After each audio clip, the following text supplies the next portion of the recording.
Girl, your vagina does not need to smell like flowers. What it needs is love, care, respect, gentleness. Let's get into it. Somewhere, breathe in some love. Let yourself unfold. Breathe in some love. Hello, everybody. How are you?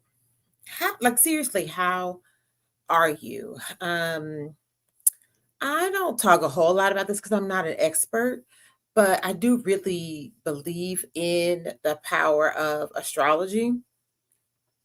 And so we've been in eclipse season, and the and so we've been in eclipse season last week, Sunday to Monday, and then 2 weeks prior to that. Um, and we're also this year experiencing some major outer planetary transits that are having significant big world consequences. And as a result, I've been feeling these things deeply. The eclipse have been eclipsing. And so I've not really been able to harness all the energy I need to be present and prepared. And in fact, last week I didn't go live. I was prepared and uh being a solo entrepreneur, I prioritize something else for the business over showing up here, hoping that you would be here when I was here, and that, that the great thing about YouTube is that it is evergreen content. So it will always be here for you. But I'm really curious about like how you are feeling with the state of the world. Um, there is so much heaviness, and I feel like that is an understatement. I feel like it is said a lot. I know I say it a lot, and yet things are not seeming to shift or get better. We're in terms of the rise in fascism here in the United States, um, the rise in uh, militaristic tactics and presence in our major cities. I just feel like it's rampant anti-blackness in a new way, like in a fresh new way. The attacks on trans folks, the just really full erasure, um, and criminalization of trans folks. I live in the state of Texas where there's also the criminalization and attacks on women. Um, it just it's a mess. No separation of church and state, but also the church piece seems to be extremely biased towards white Christian nationalism, which is not really even religion, in my opinion. It ain't spirit, that's for damn sure. And then we can look across the globe and see that there are lots of political uprisings that are happening, some for the better, in which the people are coming out on top, um, and some for the worse, in which dictatorships and authoritarianism is winning. We could talk about the complete genocide of Palestinian folks in Gaza, um, the genocide and um, uh, rape and like child soldier recruitment that happens in the Congo. And those are just the places that I know about, right? And so uh, it's a lot to sort of think about in terms of how do you stay balanced with living in, for me, I'm going to speak for me, living in alignment with your ethics and values, and understanding that we are all interconnected and we are responsible for each other's well-being. That's the gag for me. That is the piece. Oh, and all the shit that's happening here with vaccines and misinformation, disinformation, about our health and public health. The gag for me is always that the type of rampant, unfettered power that is represented in our government now, right? And like this um oligarchy, right? The way that capitalism has worked to create billionaires and a billionaire class and their disconnection from reality, along with the embedded classism of capitalism, such that folks with money equals power, right? All of that together, but such a detachment from humanity. It always, from the outside looking in, seems so cannibalistic. Like at some point, you too will fall victim to a virus that is running unchecked. At some point, you too will not have workers to be able to do the work for you, because you have not educated folks, right?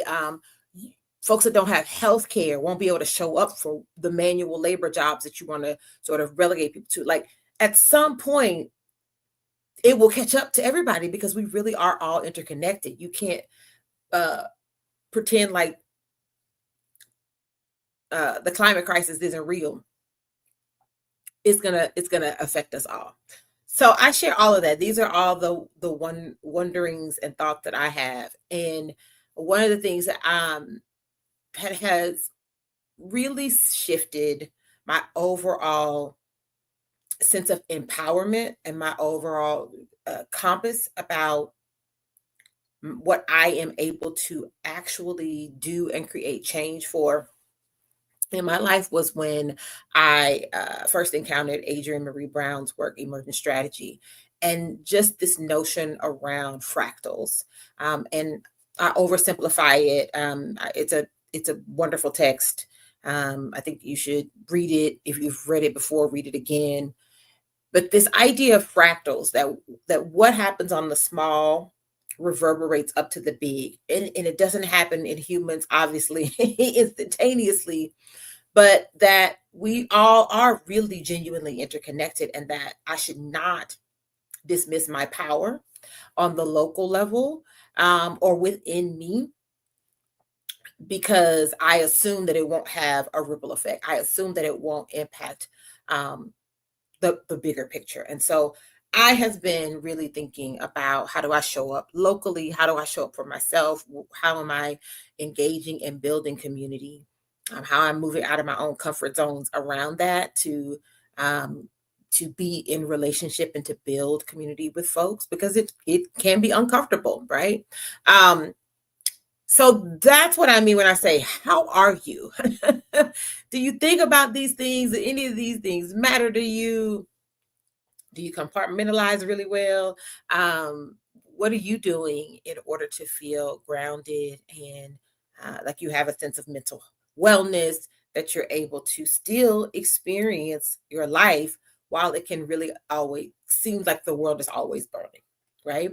This is why here at Dr. Nikki Knows, we're always focusing on centering and prioritizing pleasure, because all of the doom and gloom that I just recited and talked about can, if the emphasis is only on the consequential impacts, the negative impacts, the hurt, the wounding, the pain, then we lose sight of what our resistance efforts should really be about, what our revolutionary efforts should be about what liberation should be about. And that is to create a world that is not only equitable for everyone, without harm for everyone, safe for everyone, but also one in which we get to experience joy and pleasure.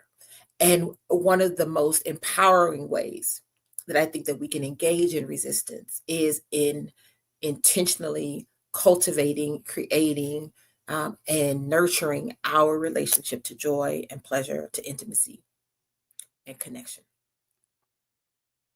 It's September. It's Sexual Health Awareness Month. This year's theme is about sexual justice.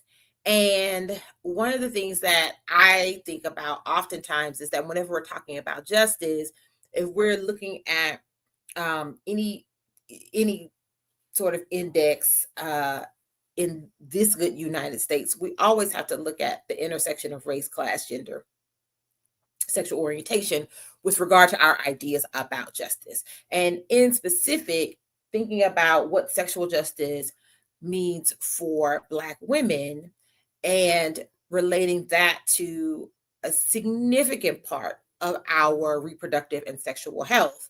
And that's why we're talking about vaginas. We're talking about hoo-has. We're talking about coochies, snatches. I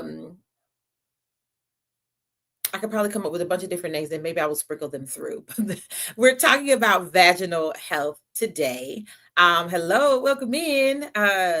Let me know what your favorite nickname is for vaginas. There's so many. When I was growing up, again, Black Southern girl, Gen X, it was a cat, period. That's all it was. Which as I got older, I realized was probably like a more respectable word than pussy. Or maybe just like cat is Black and pussy is like a white word. Like I've never seen a human refer to an actual cat as a pussy. I've heard it referred to as like a pussy cat, but I don't know. Somebody, if you know the derivations of referring to vaginas as pussies, drop it in the comments. Educate me. That's a piece of information I actually don't know. I will be finding it out though, whether you share with me or not. But we want to talk about vaginal health in specific with regard to sexual health because Black women have been specifically targeted over time around messages about their vagina that have had significant health consequences. I want to talk today about some of those health, physical consequences, as well as psychological consequences. And what I want to talk about is that there is a lot of cultural underpinnings for why we want to look at this in specific from a Black woman's lens. Excuse me. I'm very intentional about being inclusive in my gendered language. So I'm talking about people assigned female at birth that have vaginas, right? When I'm using the term Black women in this way today. And so we're specifically talking about vaginal health. I think it is really, really important, especially for folks in my generation and younger, to really reclaim our relationship to our vaginas. I remember being well educated for my age and my generation. I know one of the things that my mother did consistently for me in terms of giving me a sense of empowerment was education. She was an educator. She was huge on making sure that I understood things. She was an intellectual. She was intellectually curious her entire life. And so that is one of the ways in which she mothered me. And so I remember being in elementary school, probably 4th or 5th grade, I'm thinking, somewhere around there. I went to Catholic school. I went to all Black Catholic school in Louisiana. And all I know is at some point, that developmental period where folks start having crush type of feelings and talking about people liking people, the nuns took that, honey, the Catholics took that and ran with it. And so they're like, we need to talk about reproductive justice. Well, they weren't saying that, but we need to talk about reproductive health. We need to talk about sex and body parts. Like they really went there for a bunch of like 4th or 5th graders talking about, I like you too. And so they separated us by gender, obviously. And one of the questions, now, first of all, and the other thing is the person that led it was not a sexuality educator. Like it was just one of the teachers. But I'm going to bring the story around to a point. Just keep rocking with me. And so they had all of the girls sort of sitting around talking. And one of the first questions they asked was for if we knew the proper name for our genitals. And I did, because my mother had taught me and had used the proper name. But peer pressure is a bitch, man. So I didn't go first because I already had a little like self-image issue about being the smart one and being this like, you the nerd, you always had an answer. So I was trying to lay back. foreshadowing, if we had known then that I had ADHD, then it probably also would have been clear why I also was the first to always want to jump in. But we digress. And so, because I was like the third or fourth girl to go, and none of the other girls had used the proper term, again, ADHD, observing the pattern, reading the room socially, wanting to mask and fit in. I was like, well, I can't use the actual word because everybody gonna look at me crazy, and they're gonna be like, why do you know that it's called a vagina? And so I honestly forget what I said. I think I said what somebody else said, which was like your pocketbook, which is the one that I think is most ridiculous, quite honestly. Um, your pocketbook. And then somebody after me said the right word. And I was like, damn it, I knew it was called vagina. I played myself, right? And so I think it's really important that we, particularly as Black women, own our bodies, like reclaim that for ourselves, because so much has been stolen from us in terms of our actual bodies and our relationship to our bodies and the sacredness of our bodies. So much of our intergenerational trauma around sex and sexuality comes from rape, right? And being treated as property and being forced to have children that we did not want to have, or to have children in conditions that were not for our well-being, and then having those children taken from us at a bare minimum, right? Those are the things that sort of sit in our epigenetic DNA. And so I'm really big on building and having a relationship with your vagina. So we're going to get into the details of some of that and what those tools look like.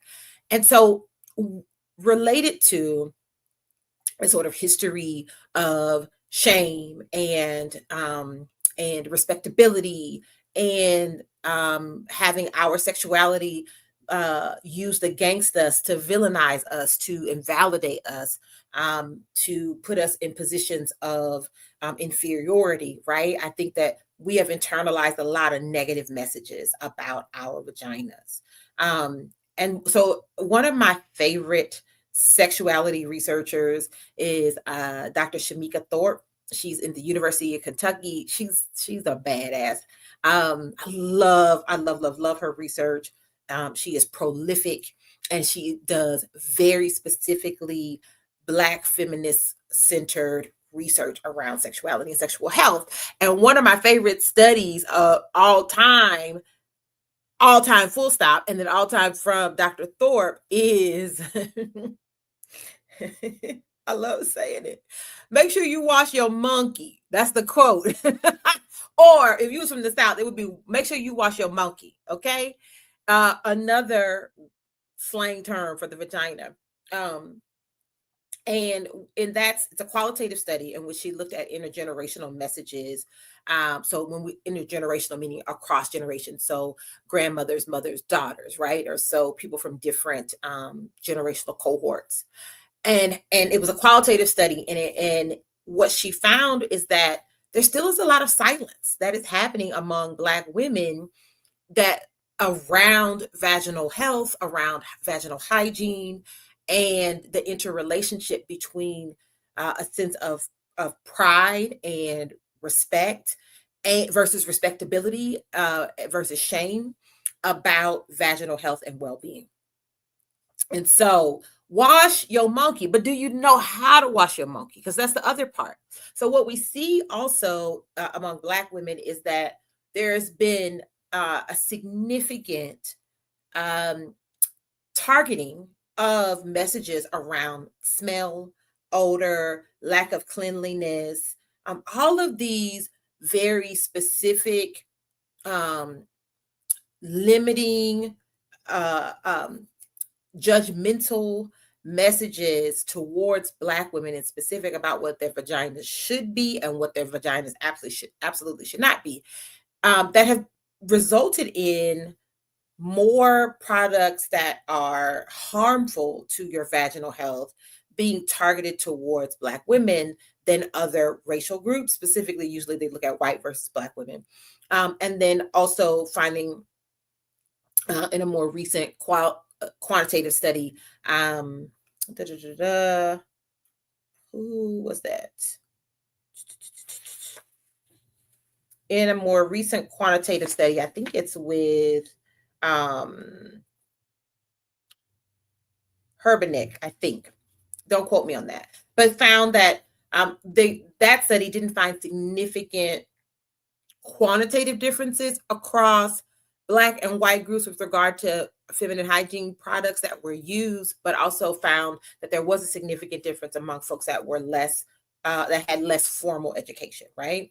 So we know, again, we always have to look at this intersection of race, class, and gender, right? And so I think it's really important for us.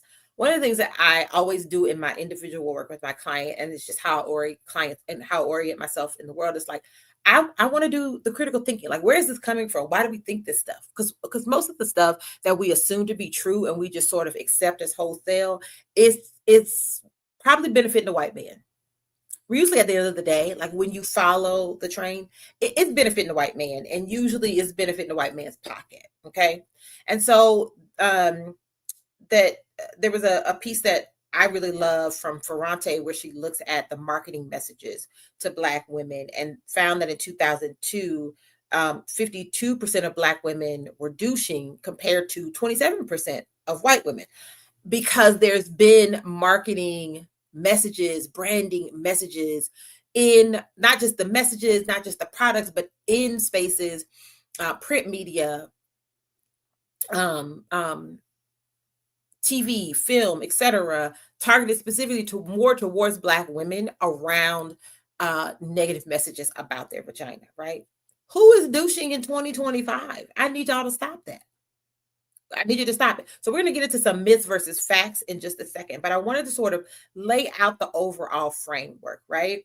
The reason why it's so important that, and why I am thinking about this through a sexual justice lens, is because Black women have been differentially targeted, marketed to, culturally socialized, taught to think about their vaginas typically in a shameful and negative way, reflecting underlying misogynist war, which is leading to disparate and deleterious health outcomes for Black women, right? Some other things that I want to talk about outside of just the sort of smell and odor piece, but also in terms of colorism and texturism, right? That pubic hair for folks of African descent tends to be coarser, like our hair, right? It tends to be nappy, like the hair that comes out of our head, right? And so that if we have texturism messages about good hair versus bad hair, hair that can be tamed and controlled, right, or styled to be presentable, that hair in its natural state for us is not as acceptable. And I know, I'm a woman with locks. I've had locks for the vast majority of my adult life. I know that we collectively here in the US, for sure, as Black women, are way more embracing of our natural hair texture, and we've really worked through some of that. And yet, and still, a lot of those implicit messages, a lot of sort of hegemony about hair texture, hierarchical sort of thinking about good or better hair still shows up. I hear it, right? It's implicitly there. It's not as biased. I mean, it's not as in your face or blatant. That's the word I'm looking for, but it is still there, right? And then we can also talk about colorism, right? On all human beings, there is naturally darker flesh around your genitals, around your armpits, around your nipples or areolas. That happens naturally. Even for the palest of the pale white folks, there is more color, more melanin in those parts of your body. But when you have the overlay of colorism in the Black community, that also gets extended to your vulva and to your overall genital area. And so you take all of those pieces together: respectability, politics, messaging around us not being clean, not of like our natural scent not being good, right? All of those things. And you blend that with a little bit of patriarchy, you blend that with a little bit of capitalism, and then we see a whole host of products that have been specifically targeted towards us. And I want to talk about some of those. Dang it, I didn't put it in here. When I do the edit for the replay, I'm gonna make sure I put the picture because I did it in my Instagram stories. There was this product that came out in 2017. Okay, 2017, just 9 years ago. That was a glitter capsule for your cooch. Quite literally, it was called. Are y'all ready for this? Passion dust. First of all, epic marketing fail. Epic marketing fail. Passion dust. No, maybe they was trying to connect it to like pixie dust. I don't really think dust is correlated in a positive way with your vagina or any genital. Passion and dust certainly do not go together for me. But this was a product that was marketed towards women. Now, women of all races, right? So, and I don't have any data that indicates that they were targeting more towards Black women or that Black women were greater consumers. What I'm doing is pointing out what some of these really harmful products are in the broader conversation, right? Passion dust were these capsules that were essentially suppository. So you would insert them in your vagina. The capsule would break down, and so then your vaginal lubrication or with perhaps the ejaculate of your partner mixing together, what would come out would be glittery.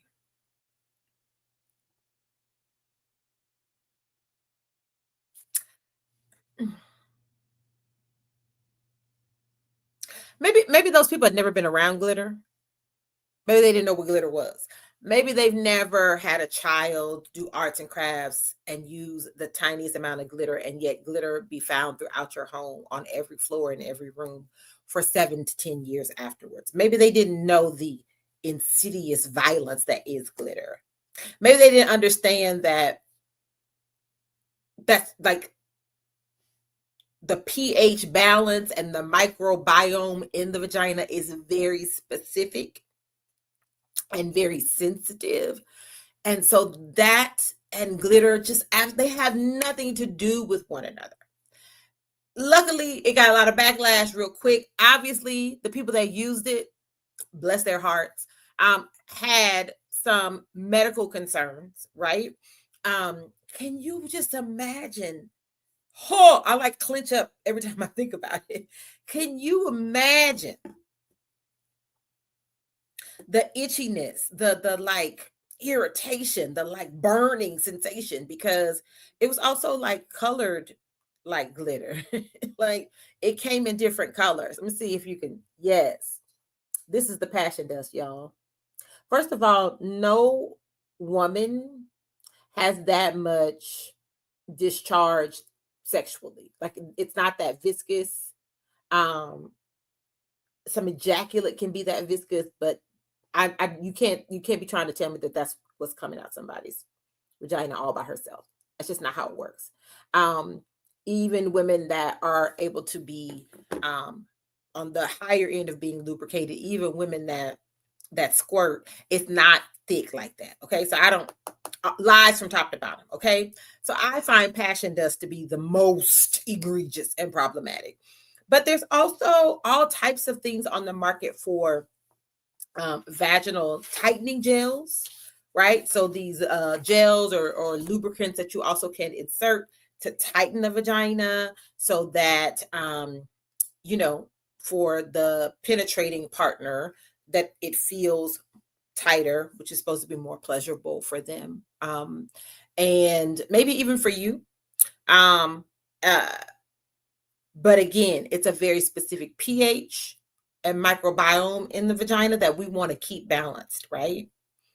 There's also been on the market lots of just scented feminine wipes, cleansers, foams, gels, deodorants, right? Um, and so speaking again from personal experience, I didn't use it. I wasn't ever taught to use it, but it was very common for me to see Summer's Eve products in the bathroom in families' home, like Black women's home, writ large for me growing up, right? And so uh, specifically scented products, right? To make your vagina smell like, I don't know, a field of wildflowers or roses or lilies or tropical or whatever, right? So just this notion that it should not smell like it what it actually is, even in and of itself, is rooted in misogyny at best, right? It's and lots of ignorance, um, because there's besides Axe body spray, there's not a correlate for people that have penises.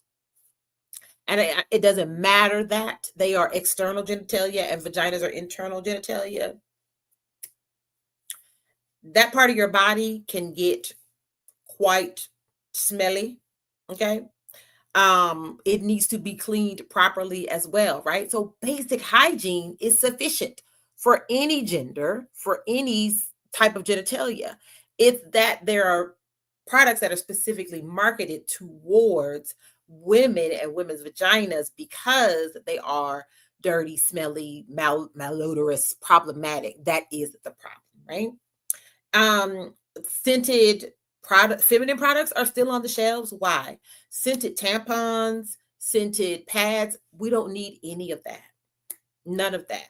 We want to tend to good basic hygiene. And we'll talk about that in a second. And that is more than sufficient, right?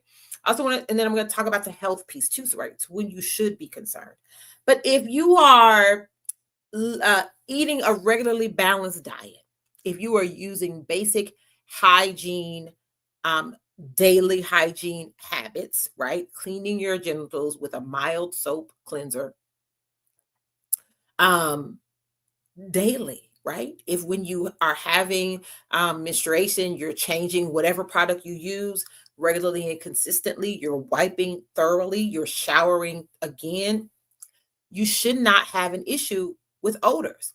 So, therefore, when you are experiencing odors, when you're experiencing any type of itching, burning, any type of discharge that feels uncommon, right? So, fishy odors or ammonia smelling odors or things that smell sort of gassy or like rotting things, those are indicators from your body that something is wrong. And that is when you do need to attend to your own physical health, see a healthcare provider, right?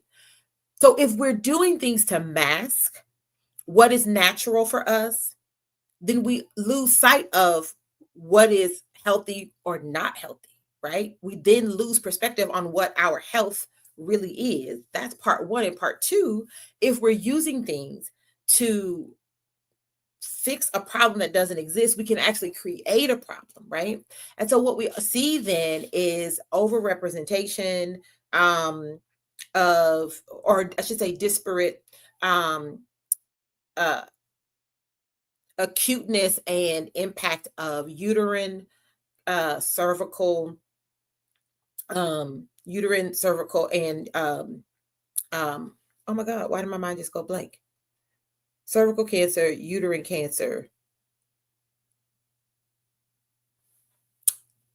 cancers of the reproductive system, for women through the use of the chemicals that are used to make them smell good, through the consistent, or I should say frequent disruption of the microbiome that makes you more susceptible to getting STIs if you're having penetrative sex, to like chronic disease such as yeast infections or um, um, bacteria vaginosis, because you are trying to correct something that's not a problem, right?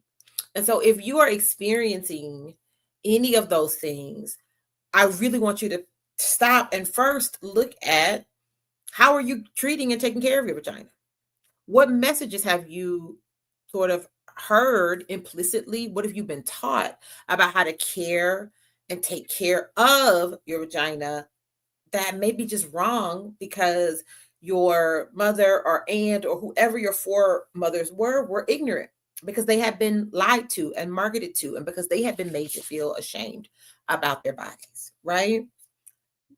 The way that your vagina is made, the what keeps floating through my mind, total stem is fearfully and wonderfully made. Like vagina is fearfully and wonderfully made, right?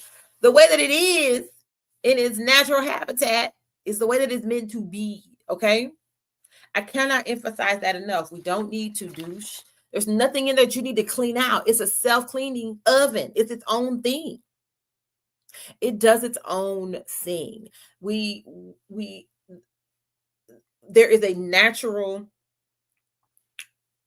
and when I'm saying natural, I mean when your system or body is at a healthy state, right? In its normative state, in its state of health, right? There is a natural ebb and flow of various hormones that affect the type of discharge, the amount of discharge, sometimes the color of the discharge, um, from either like very clear to somewhat milky. The amount there is, and maybe even sometimes the odor that you experience. That is natural and normal. And so it's really important that you get to know that for yourself. And then if something is off, that's the indicator that you need to do something different, right? You shouldn't ever feel itchy, burning, any sense of discomfort down there. That the moment you start feeling that is a moment that should be a red flag that something needs to be attended to. Okay. And to check in with your healthcare provider. If you don't have access to a regular healthcare provider, knock there on wood, there's still Parenthood or other community clinics that you might be able to get access to. I know that that is becoming extremely more difficult in this current time that we're in with the attack on women's reproductive rights and women's bodies. And again, this is why talking about our vaginal health is so, for me, so central to this idea around sexual justice, right? In my talking, I lost my train of thought. The other things that have been, so I talked about the glitter gels, the tightening gels and creams, scented products, also flavor enhancing lubes, or also suppositories or washes, right? To put something in there that might not be glitter, but it's gonna make it taste like a pineapple. It's gonna make it taste like a mango. I don't.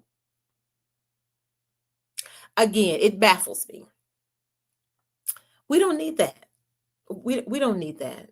Let mangoes be mangoes and pineapples be pineapples. Let cotton candy be cotton candy. That's not the same thing as your body. That's not a naturally occurring flavor. Okay.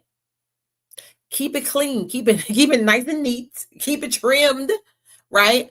Wax if you want to. Not a fan of waxing. Personally, I like that vintage. No, I do not like the vintage. I had to say that for my friend who may be watching. You can be waxed if that's a choice.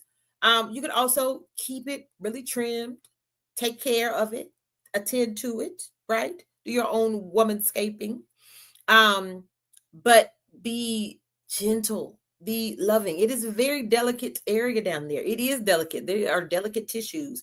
They are prone to being abused easily, right? That's why we need the female.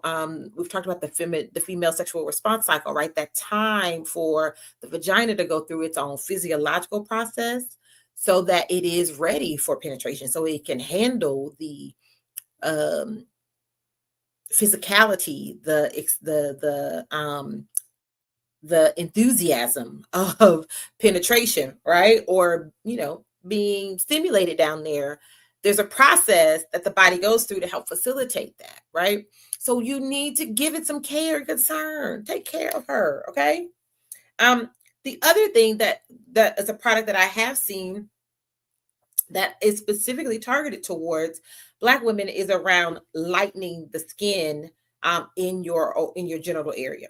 So lightening the skin on your vulva or your upper thighs, or buttocks, right? Again, that part of our bodies are naturally darker. That's by design. Okay. And so if you are a more melanated person, then the darker that area of your body will be. That is normal and natural. That is not something to be ashamed of. It's not ugly. It's not ugly. It's not ugly. You don't need anything to put on there and scrub it or treat it. We don't need turmeric. We don't need any type of other whitening, nothing down there, bleaching, nothing. Just let her be. Okay. Let her do what she gonna do. The other piece that I think is really important is like knowing what yours is as a baseline, right? Because they're all different. They're all different. Just like everybody in the world has different fingerprints. Every cooch is different. You should be proud of that. It's like signature. It's not your signature look, it's your signature cooch, right? It can't look like nobody else's. There's this really well-known Black sexuality educator, Ashley. I don't know Ashley's last name. She is out of Atlanta, Georgia. And just today I was scrolling through Instagram and saw that she was getting a cast made of her vulva. Right. And so I wouldn't do it. She's got body confidence in a way that I won't have, because it was a white man, an artist. I'm sure it was ethical and safe and consent, but I wouldn't just want to have my world displayed with plaster on it. That is not my ministry, but I get the artistry of it, right? Because everyone's is different. And I want to just help us learn to celebrate that. Like, that's nothing to be ashamed of. Like, it can't look like anybody else's. So that means there's no one right way for it to look. That means that yours doesn't look bad. It looks like how it looks. Truth be told, they're all kind of funny looking. Okay. It's a some weird little flaps of flesh covered in hair. I'm not a sapphic lover, so I don't find them beautiful to look at, right? That's me. That's my bias. That's my limitation. However, I also can accept that everybody's is theirs to look like everybody's, and that you don't have to fix it. And then the most extreme procedure, so we talked about sort of these things that you can do to it. There's also vagioplasty, right? Literally getting your vagina tightened up or getting your labia trimmed, like plastic surgery on your vulva or for your vagina. Please do not do that. First of all, I can't imagine the pain. I can't imagine the pain. And then it doesn't last. The same way those BBLs start to droop and drop. Same thing gonna happen with that, right? So there's no need for you to like invest in going through radical ways to change what is naturally yours. Okay. That is the way that we reclaim our sexual justice, right? That is the way that we begin to have a different relationship with our overall sexuality, our overall sense of eroticism, by owning what is ours and finding love and confidence in what is ours. Okay. I think I have covered the main pieces that I want to talk about today. If you have any questions, always, or comments, drop them in the chat. I'm still waiting for you to tell me what you grew up calling your vagina, your vulva. Was it a pocketbook? Let me see. I'm gonna put in the comments all the things that I have heard them called. A pocketbook, a coin purse. Everybody knows the P word, which is still so hard for me to say. Okay, that's a real life confession. I still feel like blushing, like I don't know, I don't like it. Something about it. You see, it makes me do this weird thing.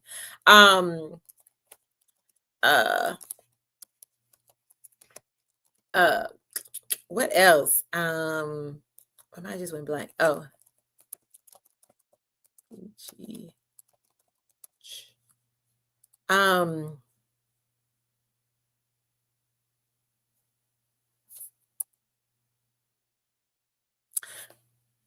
they're mine. I put mine up for people to see. All of the, is it gonna show on there?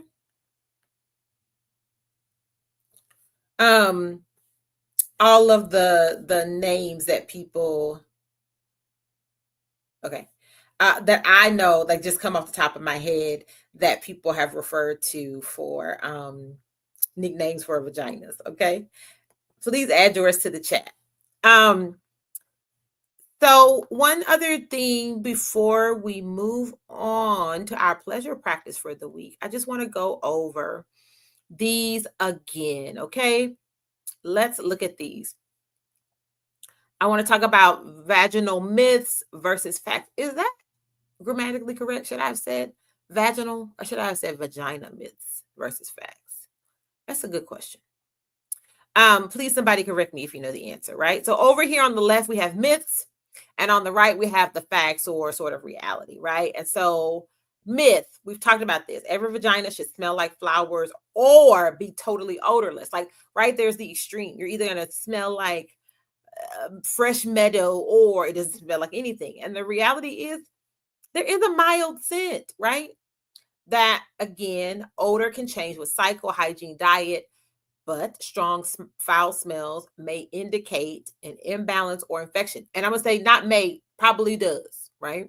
And sometimes if you're noticing like a burning or itching or disruption down there, it could be maybe a detergent or like an irritant rather than an infection or disease. But you want to intervene as quickly as possible.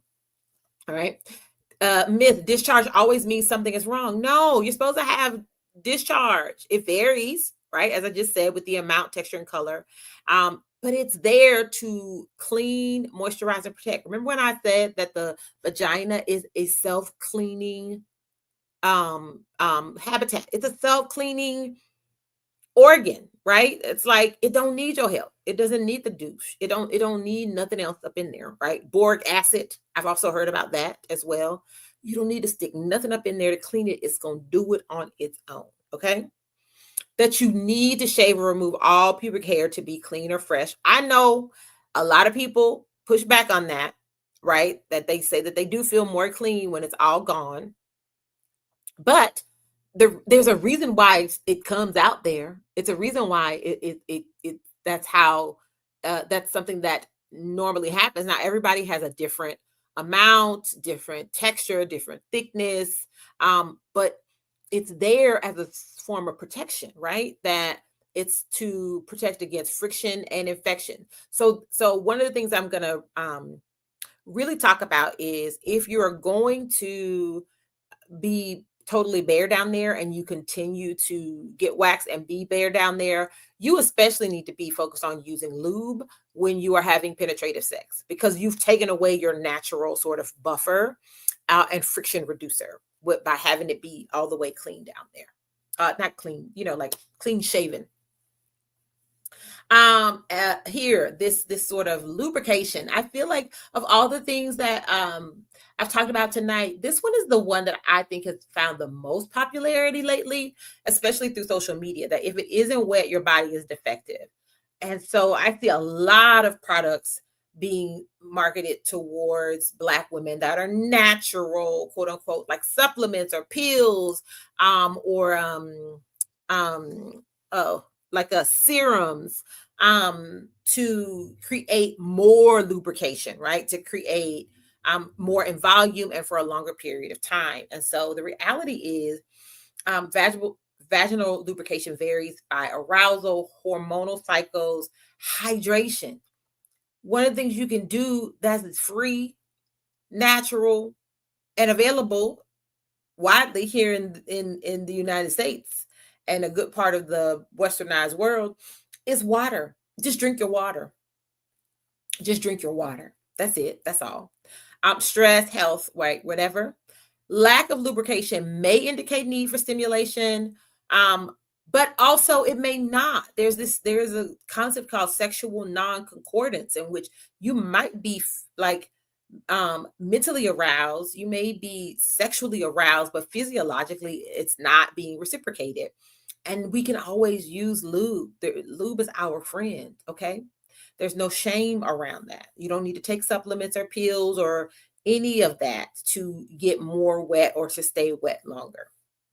Um, that all vulvas should look the same, and that they should be small, or that your labia need to be a certain, like a symmetrical, or look a certain way. If you look closely at the background of this slide, you can see this. Over here is one of my favorite graphics. It's like all these different vulvas in different shapes, sizes, configurations, and colors, right? Because they're all very different, right? What your labia look like, the inside labia, outside labia, left, right, it varies from person to person. And vulvas are also not symmetrical, right? So it comes in many shapes, colors, sizes, folds. Asymmetry and variation is normal. There is no single ideal. And then this last one we've covered, right? Odor, dryness, or discharge must be solved with commercial feminine hygiene products. And just no, it's not true. Let's start with diet. Let's start with hydration. Let's start with, I would even often say, a milder cleanser, because you may be using something too astringent, something that's throwing off your pH, and causing irritation in and of itself. Or so am I back? Where am I? Here I am. Right? So get curious first, okay? Thoughts, questions. What's your experience been, if you're a Black woman that's been watching? What's your experience been around messaging with around your vulva and your vagina, and what was good and what's not? I'm really curious to know.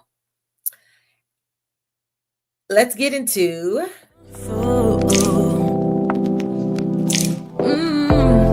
Yeah. Let yourself unfold. So this week's pleasure practice is actually going to be a sliver from a digital course that I have available. The digital course is about loving the body that you're in. So it is about really getting in tune with, familiar with, celebrating your whole body in whatever state it is in, as it is now. And there's a specific component in the course around your genital, um, regard for your genitals, how you think about them, what's your awareness of them, what do you feel about them, do you have a sense of pride of them, do you think yours look good, do you like it, do you know what is normal for you? And so there's a practice that's called mirror work, and I encourage folks to do this work throughout your lifetime, right? If you are a person that has, especially if you're a person who has a sexual trauma history, if you are a person who has had a history of being victimized or traumatized by colorism or your body, that you don't have a good relationship with your body, that oftentimes you feel disconnected from it, you don't feel safe in it, you don't really know how to be at home in your body, this work is particularly powerful and potent for you, and I highly recommend it. The course is available for sale on my website. I'll put the link in the show notes if you're interested in doing work beyond what I want to share here with you today. At the very least, I want to encourage you to do like a semi, regular check-in with your vulva and with your vagina. And so it looks like setting aside, so this is the practice, it's setting aside specific time where you feel relaxed, where you feel safe, and you really are in a good headspace about your body. And you take time to literally look at your vulva, your vagina in the mirror. I encourage you to like make sure you have the time blocked off that you need, 15 minutes minimum. I the longer the better, I actually think.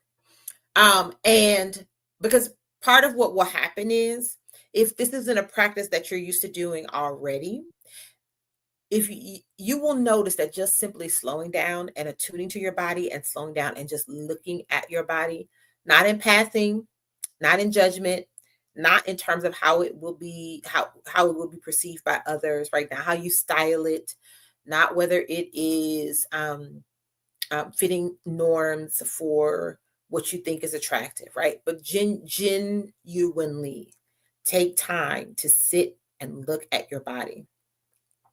It can be discomforting. It can feel awkward. You can start to even feel a little shy with yourself. And so, specifically, this mirror work practice is to do that with your vulva. I think you can do it in the bed if that's comfortable for you. If you can manage like sitting on the floor, like maybe with your back up against, a bolster, a wall, or something for support, right? But get a mirror, and a mirror not in a pinch. In a pinch, you can use that front facing camera, but just know that the way the cameras are designed, that they distort the image, right? And a mirror is more likely to give you a more accurate reflection, pun intended, or proper use of the word, of what you're looking at. And I want you to look at it from all angles. And then the tuning in part is to get curious about what is coming up for you. How do you feel while you're doing that? If you do feel discomfort, can you let the discomfort linger until it passes? If the discomfort increases, what might your vulva be trying to tell you? What might you need to know about your relationship with that part of your body that you haven't examined or done work on? What about it do you love?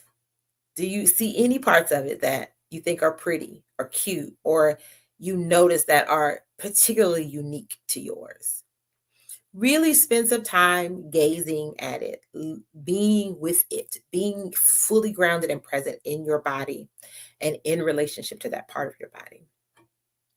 Is there anything that you want to hold yourself accountable for with it? Do you need to apologize to it for anything?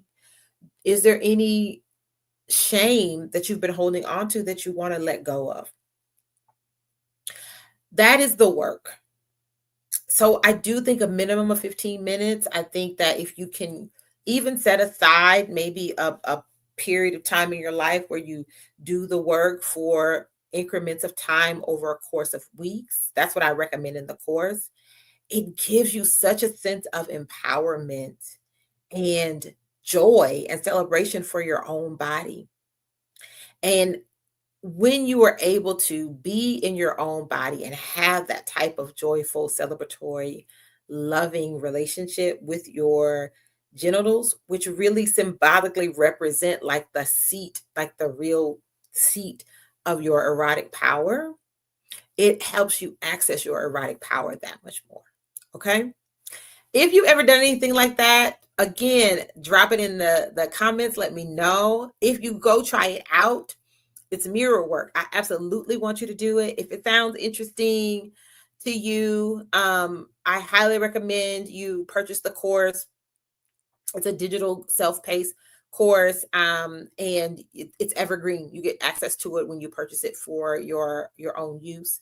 And I will drop the link to it on in the show notes. You can find it on my website, www.drnikkiknows.com/workshops 25. It's a lot. That's why I'm gonna put it in the show notes for you. This has been a joy. This has been a good time for me. I hope you learned something. And if you didn't learn something, I hope you were reaffirmed or connected or resonated with something that you heard today. As always, continue to take excellent, good, beautiful care of yourself. Continue to be gentle with yourself. Wash that monkey. Wash it with love and gentleness, with care. As always, y'all, like, subscribe, share, like, subscribe, share. Okay. I've been holding at 219 for too long. I really have a goal of getting up to 500 viewers. I am really working hard to do my part to show up every week. I'm hoping that life begins to calm down for me a little bit, and I have the bandwidth to continue to do that. And be in the space with me. I love when there's engagement and we can talk. Lastly, if you are interested in joining my Voxer community, the Pleasure Sanctuary, you can apply for that. And it's for Black women only. And so that's why there's an application process. So I will screen your application. It's really brief. It's really short. It takes like less than a minute and a half to fill it out. And then you can subscribe for $15 a month. It's like really, really cheap. Even in this economy, it's really, really cheap. And it's a safe, brave space where I talk about these ideas and concepts throughout the week. I give you other little journal prompts, other little tools and things that you can use. And it's a really great way for you just to connect with other like-minded Black women who are equally focused on being gentle, loving, kind, self-compassionate, authentic, and centering their pleasure. Okay. All that will be in the show notes. Have a great rest of your week and weekend. Remember to hit that bell, that like button, that subscribe button, and share it with a friend, right? There's always something for someone else to know. And I will see you all next Thursday. We still have one more week in Sexual Health Awareness Month, focusing on sexual justice. And I want to be talking about intimacy justice, okay? And consent and advocacy for yourself and all of those things. All right. So come back Thursday, 7 p.m. Central Standard Time. And then the replay, if you missed any part of it, will be live up on YouTube tomorrow afternoon. Peace, y'all.